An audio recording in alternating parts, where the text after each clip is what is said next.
First of all, sir, I would like to thank you because I have become a better human being, and not only a better human being, but a better Muslim because of you. And undoubtedly, it is Allah who provides the heat, but for me, you were the source of that heat. And my question is that I have read in glorious Quran that in previous time, during the time of Prophet Muhammad sallallahu alaihi wasallam, men were allowed to keep female slaves, and they were allowed to have that intimate relationships with them without the nikah, and the offsprings were also considered to be legitimate.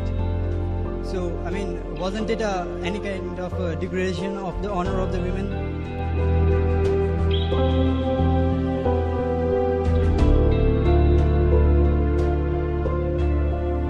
And were women allowed to do that, or this privilege was only confined to men?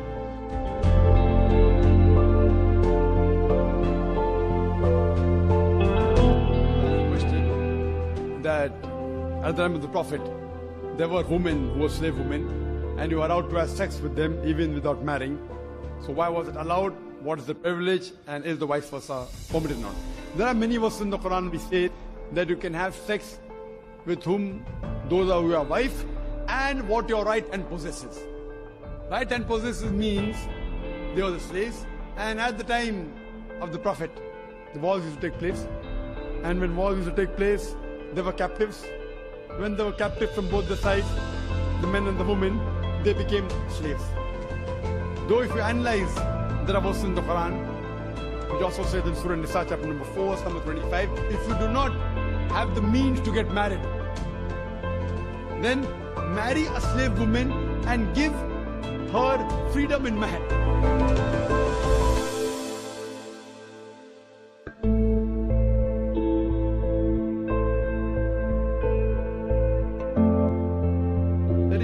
The means to get married.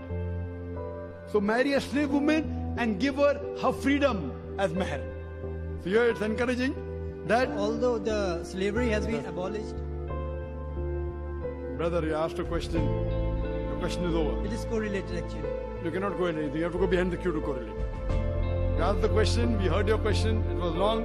If we start correlating always, non-Muslims are allowed. Muslims, you can go behind the queue, no problem. If we start correlating, we'll be able to handle very few questions. For non-Muslim, I'm a bit lenient. So now the thing is that, so it's preferable to marry.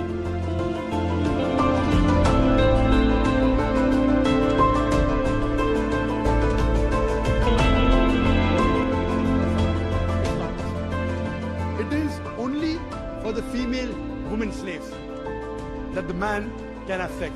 The Quran doesn't say the vice versa. And this again, if you analyze, that if you see, at that time promiscuity was very common. Promiscuity and having sex outside the body very common. So Islam has brought it in stages. Like as alcohol was very common, the first verse of the Quran of Surah Baqarah chapter 2 verse number 219 says that in alcohol there is profit and loss. Loss is more than profit. The next verse was revealed in Surah Nisa chapter 4 verse 43 that do not pray with your mind befogged. Means when you're praying, don't have intoxicants. Finally the ban came in Surah Ma'idah chapter 5 verse number 90 that alcohol is banned. So here, first Almighty God, Allah subhanahu wa ta'ala prohibits any other sex. Only two people allowed.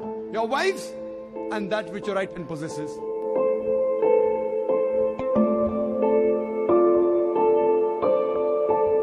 Now in this age, we don't have, any wars. It may take place. People say that the Quran talks about slavery. Is it justified? I said, yes, why not? You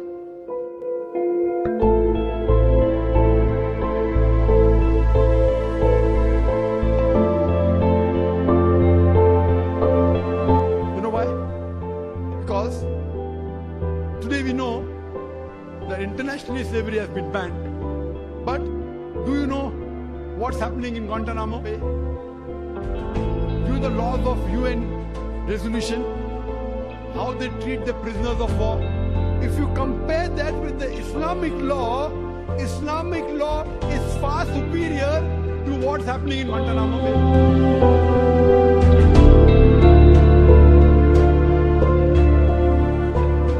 And after a few days, we have a speaker coming by the name of James E.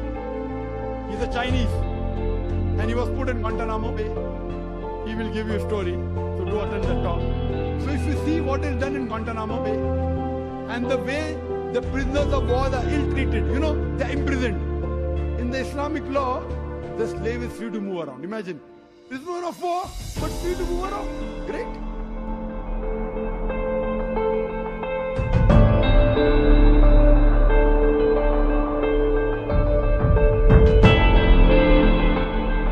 Major thing, you're giving them a place to walk. They can go to the march, they cannot run away. But if they run, what are you going to do? You have to catch up with them. But imagine a prisoner of war is not chained.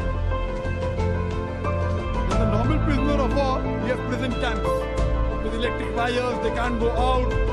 All sorts of nonsense goes there, All sorts of sexual abuse goes there. Do you know that?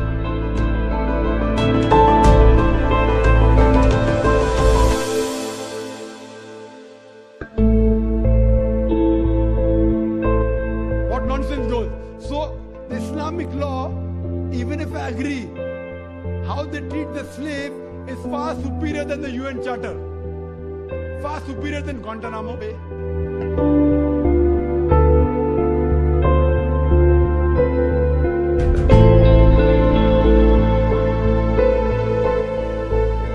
But in Islam disagrees with having sex outside the marital bond.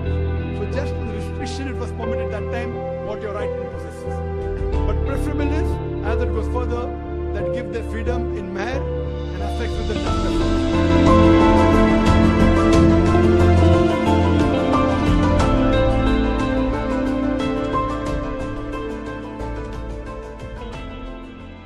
وآتوا النساء صدقاتهن نحلة فإن طبن لكم عن شيء منه نفسا فكلوه هنيئا مريئا.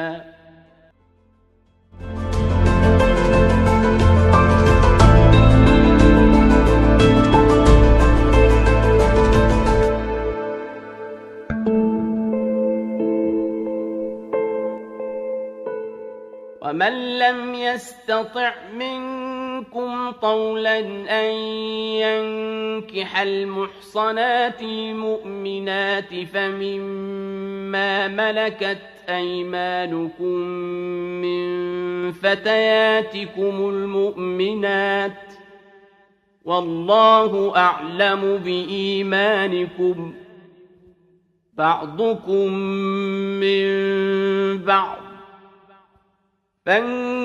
فانكحوهن بإذن أهلهن وآتوهن أجورهن بالمعروف محصنات غير مسافحات ولا متخذات أخدان فإذا أحصن فإن أتين بفاحشة فعليهن نصف ما على المحصنات من العذاب ذلك لمن خشي العنة منكم وأن تصبروا خير لكم والله غفور رحيم.